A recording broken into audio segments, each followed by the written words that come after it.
Hi everyone, it's Sandia. Welcome back to my channel, and today I want to talk about what are you attaching meaning to.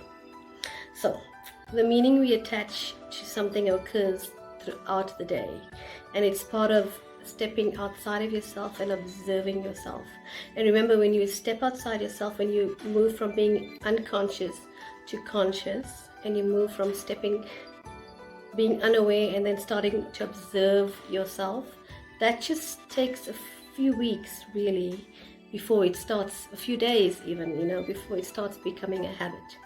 And then it becomes a pretty addictive habit, because you'll start observing how crazy we are, and what crazy meanings we attach to things. And they're very, very often the subtle things that go by unnoticed, that drain our energy physically, mentally, emotionally, in every single way. It drains us, and once you on that downward spiral of being drained, you start making bad decisions. You start just slowly sinking into thinking your life is not working, you're never gonna change, it's too hard, it's too difficult, and you're gonna give up.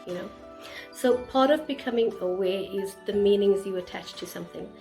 So the example I want to share is, I've got this friend, and she's got this really, really expensive, super expensive equipment in the hundreds of thousands in terms of cost, for her job, and she was working with her equipment, and she bumped it accidentally into the swimming pool. And she was just, this was now 2 days ago, so she's still carrying two things. She's carrying trashing herself. So she says to me, I'm just so clumsy, I'm such a klutz, how could I have done that, I'm so angry with myself. So firstly, that's not going to get her anywhere. She's not going to change. There's no superior force out there that's going to feel sorry for you, because you've been given the power to choose. You always have the power to choose all the time, and the more you get into the habit of making a better choice, the more you get to create and design your reality. So the minute you start trashing yourself, it's actually a very violent energy. It holds the same energy as something extremely violent, and that's more obvious, but it actually comes from the same birthplace. So you don't want to be hard on yourself. You don't want to trash yourself, because it's just a waste of time. It's not going to get you or anyone else further down the road. And there's no God that's going to feel, or universe that's going to feel sorry for you, because they are respecting your choice to trash yourself. So the universe, or whatever you want to call it, the space of potential, or God, or whatever you want to call it, has given you this playground to play around and test out your choices. So if you're choosing to trash yourself, it's simply going to mirror back more experiences where you are more of a klutz and you're more of a ditz, and you're always breaking and damaging your things, So you're going to get what you're saying, and what the words you speak and the thoughts you think. You're going to get that, right? Bottom line. So that's the one thing. She was subjecting herself to a violent conversation about herself. And then the other thing she was doing, she was talking about the insurance inspector that would come. And she said, well, this insurance companies don't want to pay. That's my experience of insurance companies. They just don't want to pay. And the forensic auditor that came out, I just have it gut feeling that he's not going to pay, because he looked at all my stuff, blah, blah, blah. And she had this whole narrative going. And she's a self-aware person. But no matter how aware you are, or not aware, or conscious or unconscious, the net effect is the same. It doesn't make a difference if you've been meditating on a mountain or not, So if you're going to hold that person, that insurance company, to that meaning, you're going to still have that relationship to that company, or that group energy. In this case, the group energy is an insurance company, or that person, and you're going to still attach the meaning that they are going to do you down in some way. You're not going to win. You don't stand a chance. You are creating that. So universal law will respect your wish, and you'll be granted that wish. So the trick here is, when things go wrong, you got to step from unconsciousness back into consciousness. Look around you, use your breath, and be aware that you've created this, and then you reduce importance in that situation. You take it off its pedestal and you literally start faking it and thinking of them in a good way, and soon that fakiness, even though it feels weird to you because you're just so used to trashing them, that is why it feels weird. Not because you were born and it felt weird. You were born, you came out of your mother's womb and you felt really weird about insurance companies. No, you were conditioned to feel weird about lawyers and doctors and medicine and governments and insurance companies and love and family and etc., etc. So you were conditioned with all these things, and that is why it just feels like no, this is not going to work, because you simply have to recondition yourself and attach a new meaning.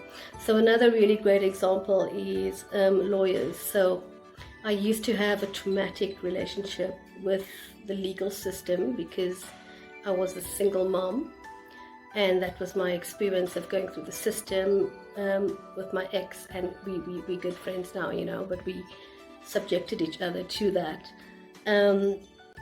And I held myself to that standard of that's how the legal system operates. And now in my self-employed capacity, I have a really awesome relationship. My meaning and my paradigm with the legal system has changed.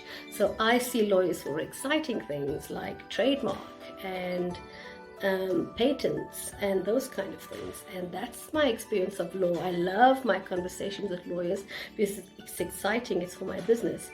Whereas my other friend, he's also in business, and his experience of law is fighting with his clients and taking them on.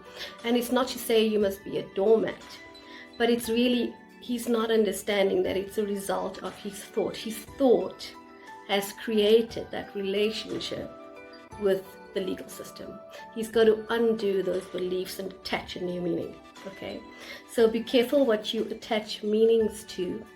The other example, just quickly, is you know, the hospitals. You know, if you have someone in hospital and you're going into the hospital and you already have you're already on your back foot, you're expecting the worst from doctors, from the staff, from the ward staff, from the management, from the insurance company, medical insurance.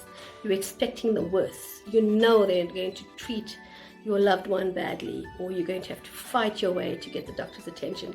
So already you've set yourself up for failure, so don't be surprised when it happens.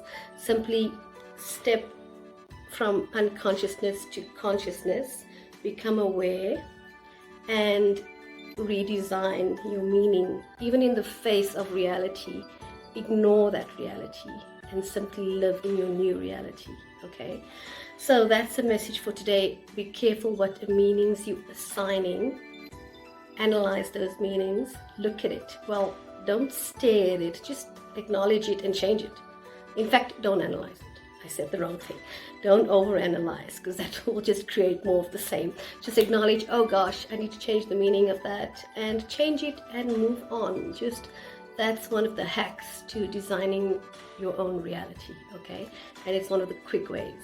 Just move from point A to point B. Don't try to fix point A and adjust what's here. Simply quantum leap to point B, where you don't have these meanings.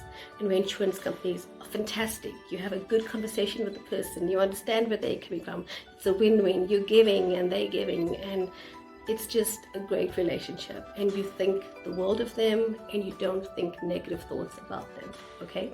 And you can apply the same principle to everything in life, because that's really golden when you apply it to your marriage, to your family, to work, to your kids. That's the gold, okay? Thank you for support. Please like, share, subscribe, and please help me grow on my YouTube channel. Thank you so much for the support on Facebook. Love you guys. Bye.